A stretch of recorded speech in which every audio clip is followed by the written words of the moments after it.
ইয়াৰ আগৰ ভিডিঅ'টোত মই তোমালোকক how to calculate the number of atoms per unit cell এটা ইউনিট চেলত number of atoms কেনেকৈ calculate কৰে সেই বিষয়ে শিকাইছিলোঁ। আজি আমি number of atoms per unit cell related কিছুমান numericals কৰিম।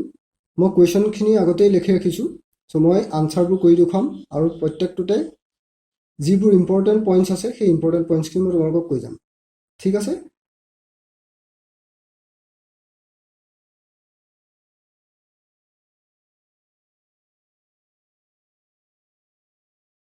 আমাৰ বাবে প্ৰথম কুৱেশ্যনটো চোৱা। Question number 1. A compound formed by elements A and B has a cubic structure in which A atoms are present at the corners and B atoms are at the face centers. What is the formula of the compound? So A part to কৰিব কাৰণে A numerical to কৰিব কাৰণে আমি simply A kon জানিলে হ'ল যে corner atomৰ পৰা এটা কৰ্নাৰত থকা এটমে ইউনিট চেলটোলৈ কিমান কন্ট্ৰিবিউট কৰে 1/8 আৰু এটা চেণ্টাৰত থকা ফেচৰ চেণ্টাৰত থকা এটমে ইউনিট চেলটোলৈ কিমান কন্ট্ৰিবিউট কৰে হাফ। এই বিষয়ে মই অলৰেডি ইয়াৰ আগৰ ভিডিঅ'টোত কৈছোঁ, তোমালোকে চাই ল'বা। ঠিক আছে, এতিয়া আমি কুৱেশ্যনটোলৈ যাওঁ, আনচাৰটোলৈ যাওঁ, কেনেকৈ কৰিম চাবা। ইয়াত কৈছে যে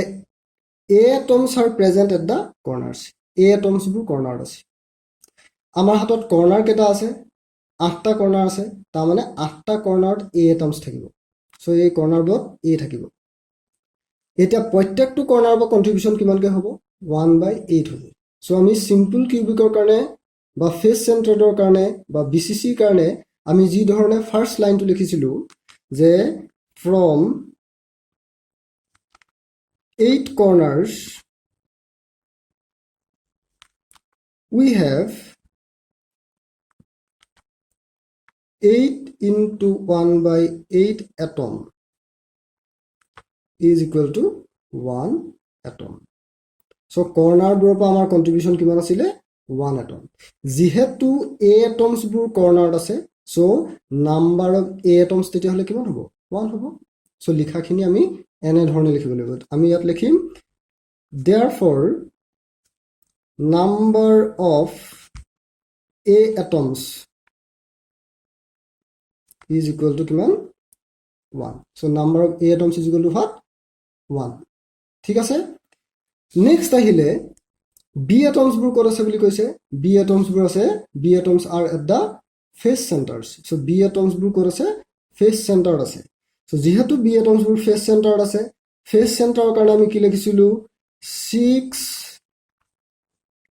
face centered sides half each আমি কিমান লিখিছিলো 6 into half that is 3 atoms. So আমি এই ধৰণে লিখিছিলো যে 6 face centered sides half each. So তাৰ পৰা আমি কিমান এটম পাওঁ 3 atoms, 3টা এটম পাওঁ। যেহেতু B atoms বোৰ face centered আছে তেতিয়া হলে প্ৰত্যেকখন ছখন ফেসৰ পৰা আমি B atom কেটা পালোগে তেতিয়া হলে 3টা পালো। Therefore number of B atoms is equal to 3 হ'ব। So number of B atoms 3 হ'ব। ঠিক আছে, তেতিয়া হলে আমি ক'ব পাৰোনে ফৰ্মুলা A কিমান আছে 1, B কিমান আছে 3, তেতিয়া হলে ফৰ্মুলাটো কিমান হ'ব A B 3. So then is simple. Second question to কি দিছে a cubic solid is made up of two elements X and Y. So দুটা এলিমেন্টৰ দ্বাৰা ফৰ্ম হৈছে এটা X এটা Y. Y atoms are present at the corners and X atoms are at the body center. Now what is the formula of the compound? So it is simple. ইয়াত এটা কথা কৈছে Y atoms are present at the corners. So Y atoms বোৰ ক'ত আছে কৰ্নাৰত আছে। কৰ্নাৰৰ পৰা আমি কেইটা এটম পাওঁ এটা এটম পাওঁ। That means number of Y atoms আমি কিমান পাম 1 হ'ব। ঠিক তেনেকৈ X atoms are present at the body center. Body center টোৰ পৰা entire atom টো আমি ইউনিট চেলটোৰ কাৰণে পাই যাওঁ। গতিকে X atoms বোৰ যেহেতু body centered আছে তেতিয়া হলে number of X atoms কিমান হ'ব 1 হ'ব। তেতিয়া হলে Y atoms হ'ল 1, X atoms হ'ল 1, তেতিয়া হলে ফৰ্মুলা কি হ'ব XY হ'ব। কিন্তু কথাটো হ'ল কি আমি লিখিম কেনেকৈ মই দেখুৱাইছোঁ তোমালোকে চাই লোৱা from 8 corners এটো সদায় লিখিব লাগিব we have 8 into 1/8 atom that is 1 atom so from 8 corners we have what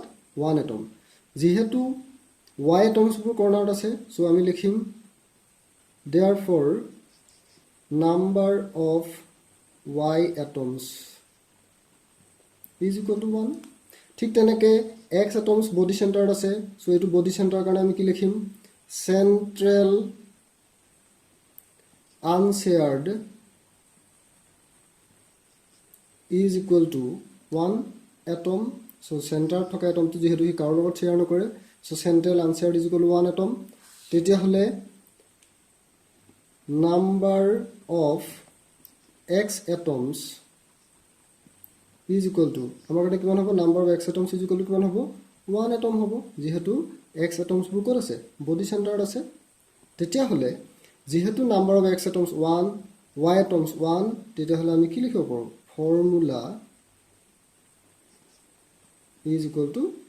x y x1 y1 x1 y1 so আমি এটোকে কেনেকৈ লিখি x y বুলি লিখি so এটো এটা তেনে সিম্পল কোৱেশ্চন ঠিক আছে so আমি নেক্সট কোৱেশ্চনটো যাও নেক্সট কোৱেশ্চনটো দিছে a compound formed by elements x and y so compoundটো কিহৰ দ্বাৰা ফৰ্ম হৈছে x আৰু y crystallizes in a cubic structure that means it is a cubic structure so we can say FCC BCC simple cubic আমি তেনেকৈ ক'ব পাৰিম where y atoms are present at the corners so y atoms বোৰ corner আছে so number of y atoms 1 এটো আমি গম পাই গলো ঠিক তেনেকৈ x atoms are present at alternate faces so এটো কেনেকৈ লিখিম চাবা প্ৰথমতে আমি লিখিম from 8 corners we have 8 into 1/8 atom that is 1 atom so from 8 corners we have 1 atom তেতিয়া হলে আমি লিখিব পাৰো therefore number of y atoms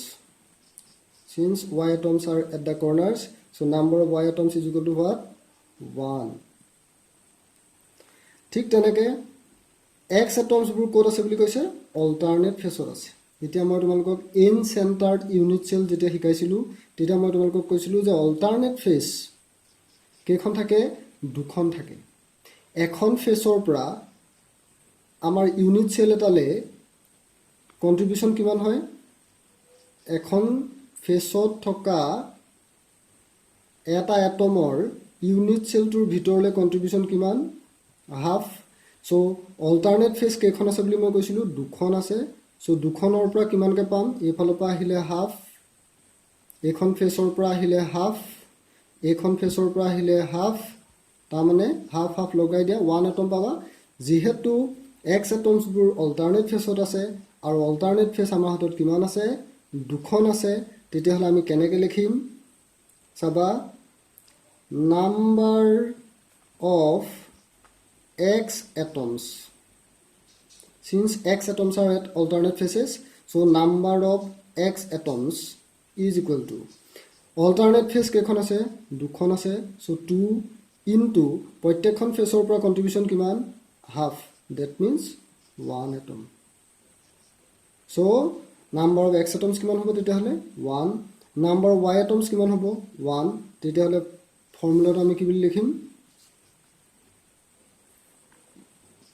formula of the compound is what x1 y1 that means x y next ahile question number 4 yat koise calculate the number of atoms in a cubic based unit cell so it is a cubic based unit cell having one atom on each corner so one atom on each corner etu ami gom pam one atom on each corner and 2 atoms on each body diagonal so this is a very important question so আমি আনসাৰটো লিখোঁ চাবা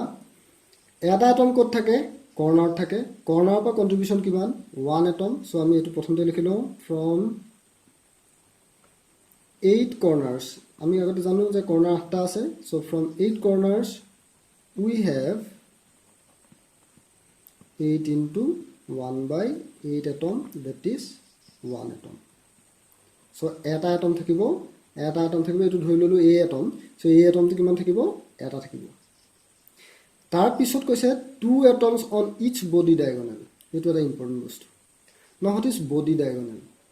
diagonal মানে কি চোৱা মই এখিনটা কি দেখাইছো ধৰি লোৱা মোৰ হাতত এটো এটা ইউনিট সেল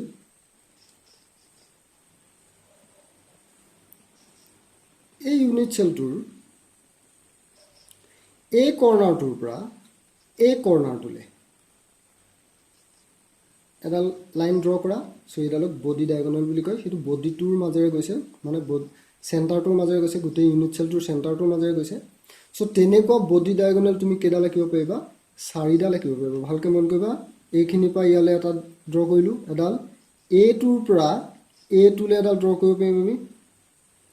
দুডাল ঠিক তেনেকে a কৰ্নাৰটোৰ পৰা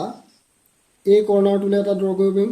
তিনিডাল ঠিক তেনেকে a কৰ্নাৰটোৰ পৰা a কৰ্নাৰটোলে এটা ড্ৰ কৰিব পাৰিম এডাল মই আঁকিবলৈ ইয়াত অসুবিধা হ'ব মুঠৰ ওপৰত বডি ডায়াগোনাল আমি কেডাল পাম চাৰিডাল পাম এটা প্ৰত্যেকডাল বডি ডায়াগোনালতে দুটা এটম আছে ধৰি ললো এইডাল বডি ডায়াগোনালত দুটা আছে এই বডি ডায়াগোনালত যি দুটা এটম আছে ভালকে মন কৰিবা বডি ডায়াগোনালত যি দুটা এটম আছে সেই দুইটা এটম এন্টায়াৰলি গোটেই ইউনিট সেলটোৰ ভিতৰত সোমাই আছে এতে এডাল বডি ডায়াগোনালত কেটা এটম আছে 2 atoms কৈছে 2 atoms on each body diagonal তেনেকুৱা বডি ডায়াগোনাল কেডাল আছে চাৰিডাল আছে চাৰিডাল আমি ড্ৰ কৰিব পাৰো মই ইয়াত দেখাব পৰা নাই সো চাৰিডাল এডালত যদি দুটাকে থাকে চাৰিডালত কেটা থাকিব 8টা থাকিব সো এনেকৈ আমি লিখিম 4 body diagonals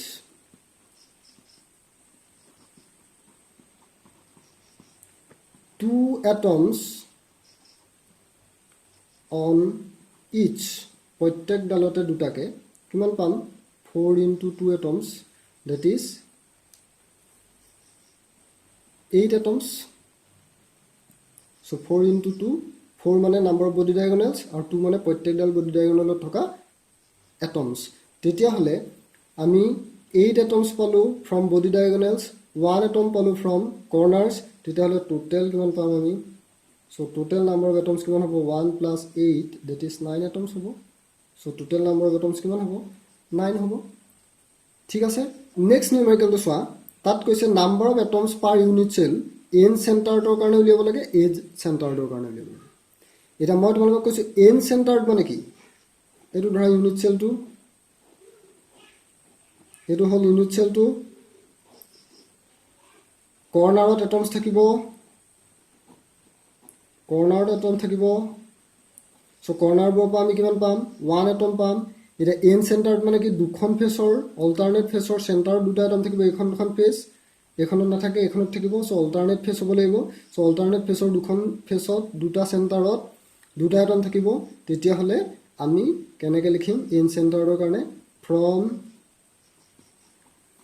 8 কৰ্নাৰ্স 8টা কৰ্নাৰ আছে ফ্ৰম 8 কৰ্নাৰ্স আমি কিমান পাম 8 into 1/8 atom that is 1 atom palu from the corners 1 atom palu from the corners from two faces দুখন ফেসত থাকিব two faces মানে alternate হয়নে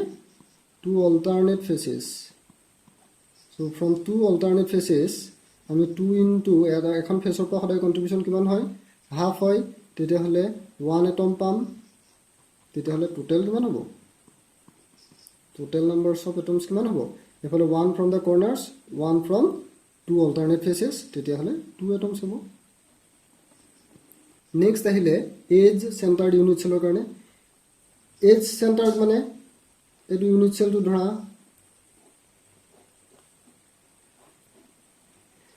এটো ইউনিট সেলটো ইয়াৰ কৰ্নাৰ বোৰ্ডটো এটমছ থাকিবই হেতু মই কৈ থাকো যে প্ৰত্যেকটো কৰ্নাৰত আমাৰ এটমছ থাকিবই আৰু প্ৰত্যেকডাল এজৰ সেন্টাৰত এটমছ থাকিব এইচবোৰৰ চেণ্টাৰ্ড এটমছ থাকিব মই গোটেইবোৰ আকৌ এতিয়া চাবা আমি প্ৰথমতে কৰ্ণাৰখিনি লিখি লওঁ ফ্ৰম 8 corners আমি কিমান পালো 8 into 1/8 atom that is 1 atom পালো from 8 corners এতিয়া আহিলে এজবোৰৰ পৰা আমি কিমান পাম এজ কেডাল আছে 12 ডাল এজ আছে এডাল এজৰ পৰা এটা ইউনিট সেললে কন্ট্ৰিবিউশন কিমান 1/4 সো এডাল এজৰ পৰা এটা ইউনিট সেললে কন্ট্ৰিবিউশন সদায় 1/4 হে কন্ট্ৰিবিউশনছ খিনি তোমালোকে মনে ৰাখিবা মই এখন লিষ্ট দি দিম তোমালোকে চাই লবা সো এজৰ পৰা কিমান কন্ট্ৰিবিউশন 1/4 কে আহিব এনেকুৱা এজ কেডাল আছে 12 ডাল এজ আছে তোমালোকে কাউন্ট কৰি চাবা ইয়া টোটাল এজ কিমান আছে 12 ডাল এজ আছে সো ফ্ৰম 12 edges 1/4 each প্ৰত্যেকৰ পৰা 1/4 কে কিমান পাম 12 into 1/4 that is 3 atoms so এজবোৰৰ পৰা আমি কিমান পালো 3 atoms পালো কৰ্নাৰবোৰৰ পৰা কিমান পালো 1 পালো তেতিয়াহলে টোটাল কিমান পাম টোটাল ইজ ইকুৱেল টু আমি কিমান পাম 4 atoms পাম so H centered unit cell কাৰণে number of atoms কিমান 4 n centered কাৰণে কিমান 2